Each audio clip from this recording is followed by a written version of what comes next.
Hi, everyone. Welcome to the show. This decision gets bigger and bigger. So I just want you to think about those of you out there who are thinking about this. Why hasn't she ruled yet? What I doubt very seriously that Judge Torres has ever felt the pressure that she's feeling right now. Ripple is sending, hey, Judge, look what the judge in Voyager said. Look what the Judge Gorsuch at the Supreme Court said about fair notice. All of these things are happening after. She's getting more information. Look at the SEC's conduct. Look at Binance. Look at the CFTC. All of this stuff is happening in the background where you got guys like me saying the regulatory clarity is going to come from her. You've got the library decision. You don't think she's aware of all this? So this decision is as big of a decision that this judge has ever faced. Think about it. What other decision is as big as this decision when it comes to global trade and finance in modern history? I've said before that this case is the most significant non-fraud SEC enforcement action since 1946. So that kind of pressure, personally, I don't blame Judge Torres for. I'm one of these people that are impatient. I want Judge Torres to hurry up and get on with the show while the market has momentum, right? As Bitcoin's showing some strength, as XRP is showing some strength. But John Deaton brings up a very good point.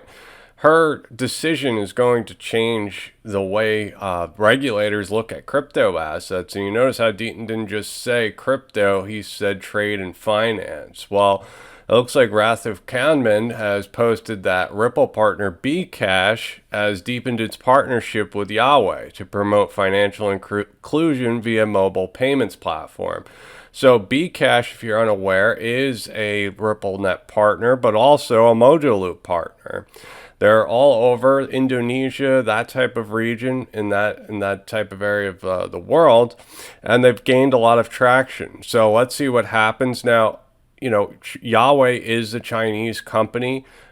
China is very strict with what technology is let into China, right? The Great Firewall of China looks like they let Bcash in. So there's like partnerships of partnerships, and that's how that's how technology reaches China.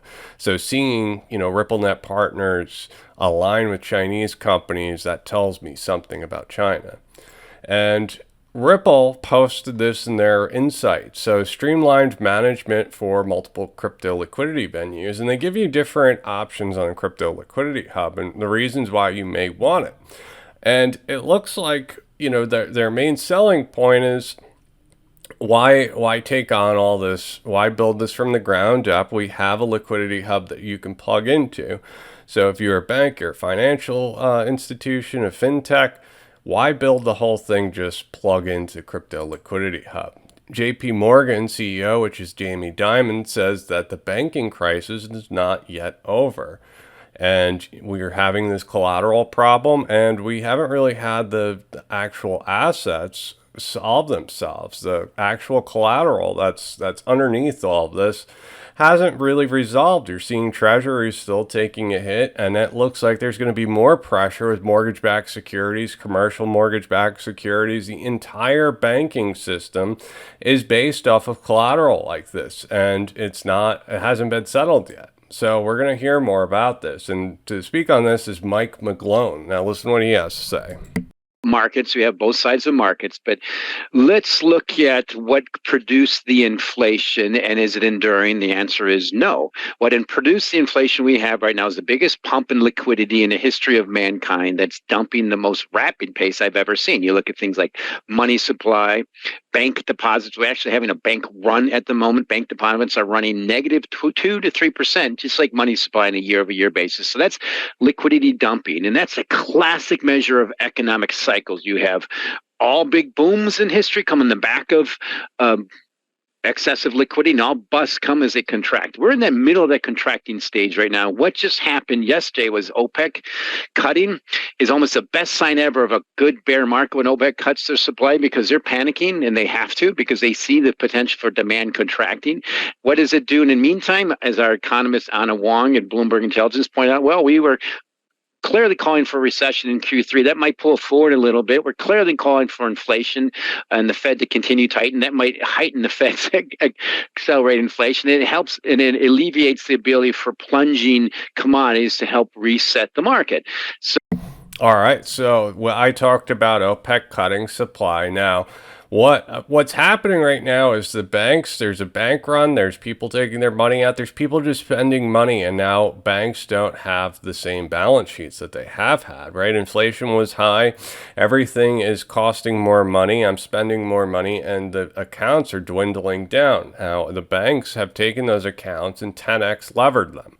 Right, so this is where the problem comes in, is that there's all this fractional reserve lending, and on top of that, all of these crypto banks have also taken a hit. So this is why regulators from the very get-go have been against crypto assets, is because they know the fractional reserve lending system and crypto, which is one for one, is not going to end up very well, right? The volatile nature of crypto assets mixed in with banks that can lever 10x causes a lot of problems. And I think we're going to finally see some type of resolution there when regulations come out. I think it's also going to affect the banks and their leverage ratios. I don't think you're seeing the same amount of leverage that we've always seen. We've always seen fractional reserve lending. In a tokenized world, that can come down. If everything's efficient, there's no reason to have that high leverage in the system. So Ashley Prosper has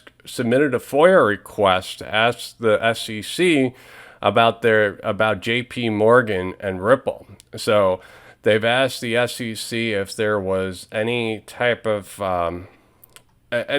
contact between the SEC as well as JP Morgan. So she's working on a FOIA request, freedom of information, and they're supposed to be kind of check the policymakers and the regulators, make sure that they're doing what they're supposed to do so they can sue them and get the correct information.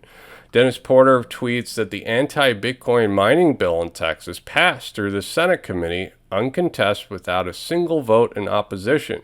So I'm hearing a lot about Texas being one of the better states for Bitcoin, and there was a bill that was sneakily pushed through. It's 1751, and it eliminates the incentives for miners to actually create jobs in Texas. So hearing a lot of positives about Texas, yet they've slipped a bill through that was negative. Now, Bahrain central banks issues regulatory framework for digital asset tokens supporting crypto asset markets. Now, Bahrain is in the Middle East. It's one of these large countries, and as far as economy is concerned, they're pretty rich. They have a pretty developed economy.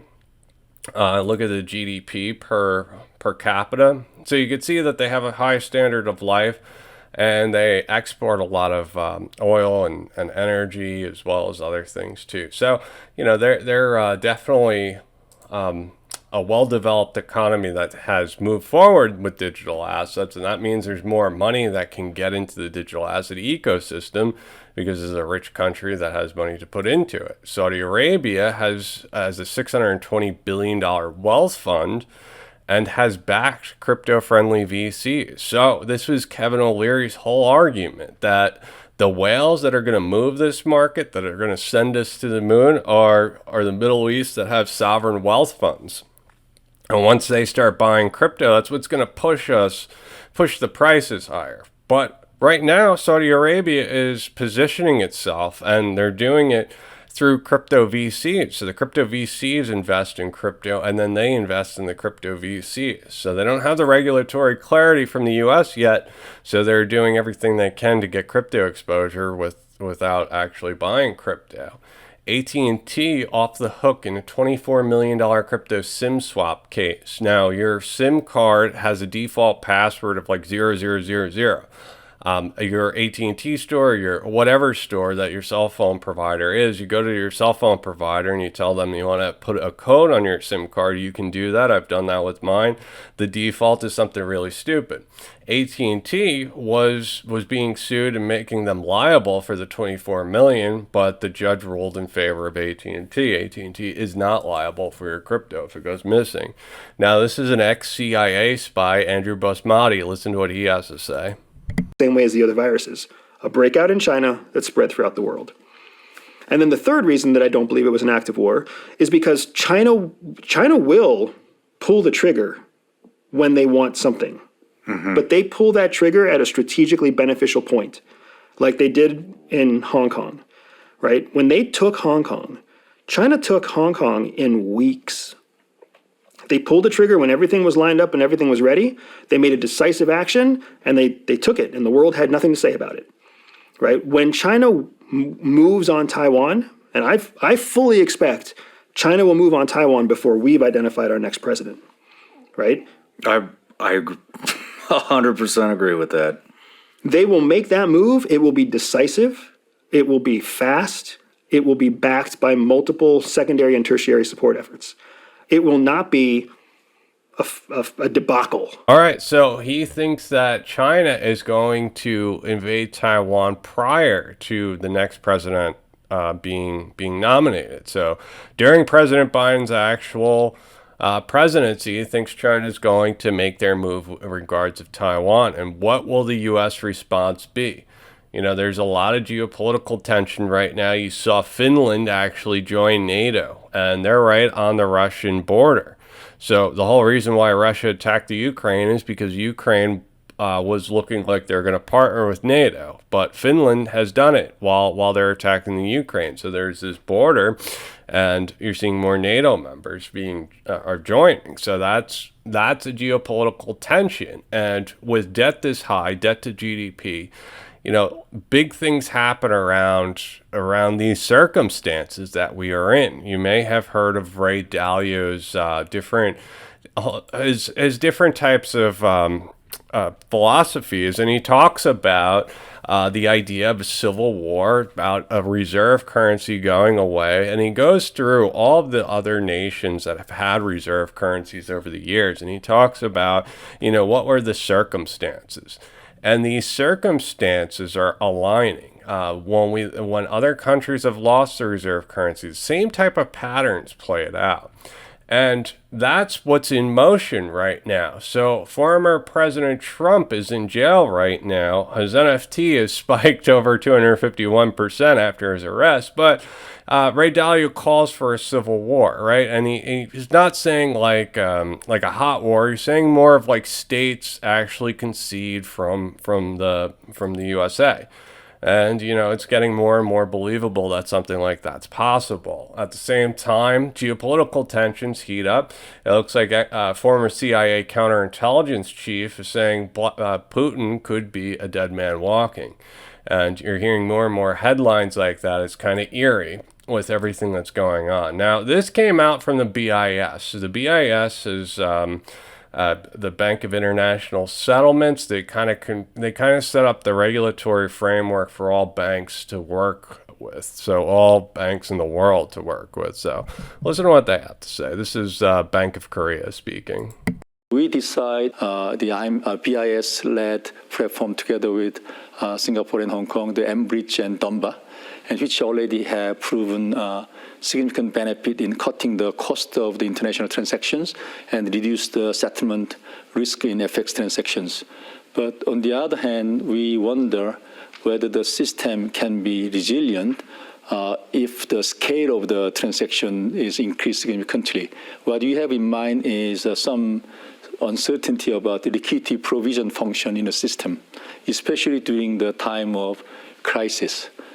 So if the global or regional safety net can provide a liquidity provision function to the existing system, it can help the system as well as alleviating the so-called stigma impact of traditional safety nets, such as IMF program, for example. What I have in mind is some kind of digital version of IMF SDR, which can be programmed in advance so that they can actually provide liquidity automatically when the crisis happens if the recipient are eligible with a certain criteria. That can provide the liquidity as well as reducing the stigma impact that the traditional IMF program has. So all these kind of things, and the actually many criteria that Ravi mentioned, and President. So this entire conference, there's a lot of gems that are hidden in here, but one of them is he's talking about the IMF and their special drawing right. There's been a lot of speculation in the XRP community involving the IMF, and one of his ideas is to have the IMF as a backstop in a liquidity type of crisis, and the SDRs automated. So you have a shock in the system, and SDRs just flood the system where they're needed. And it's kind of like as the whole system's stressed, that's when SDRs are introduced into this system, into this tokenized system. Now, what I've said earlier about the bank's collateral ratios, if you were to change all these different collateral ratios and have different regulations where more things are one for one, that would be more safeguarding the system. But he's talking about a safeguard that, you know, if everything starts to have a liquidity crunch, then the IMF steps in and SDRs are automated. Now, this guy was from the Bank of France. He talked about an automated market maker that is going to be state sponsored, so different central banks are going to have different currencies, and it's going to be on an automated market maker, which is similar to like Uniswap or SushiSwap. This is coming to the XRP ledger soon, where you're going to be able to stake different currencies and earn a piece off of all the transactions that go through them, right? So this is a really efficient way to actually swap currencies. So if I want to swap something, I could swap it instantaneously.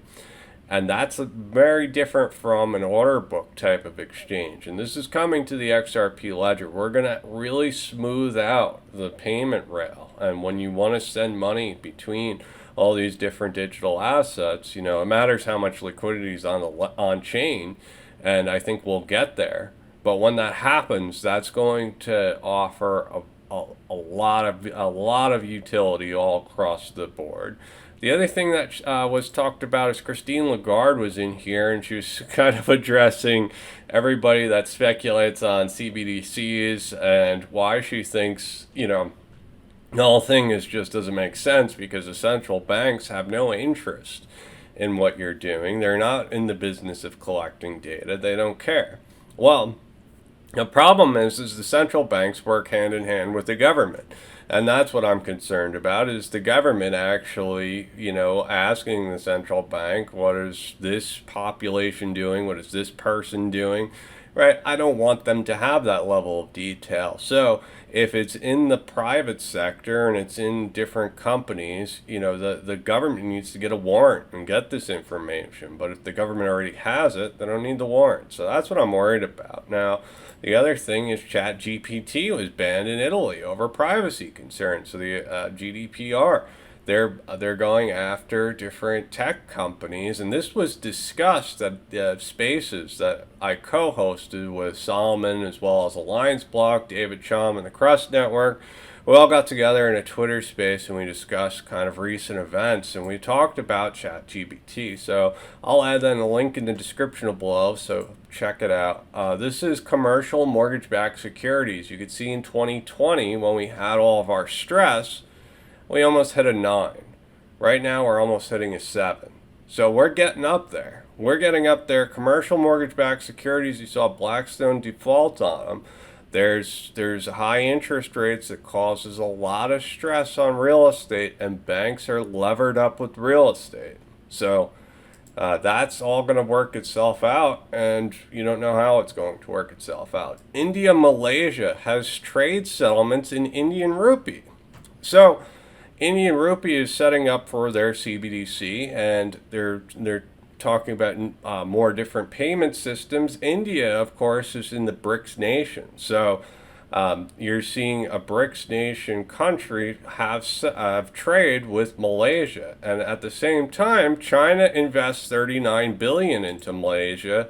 So they're having a strategic partnership, offering $39 billion, and then they're using Indian rupee to sell different types of trade. So I hope you all found this informative. Please tell me what you think in the comments below. Please like and subscribe. I also have a Patreon. If you don't like Patreon, I have a Ghost site which accepts Stripe. So dmjr.ghost.io. each week. We have weekly chats, Discord access, and we just kind of discuss the markets and what's going on. So please let me know what you think. Thanks, everyone.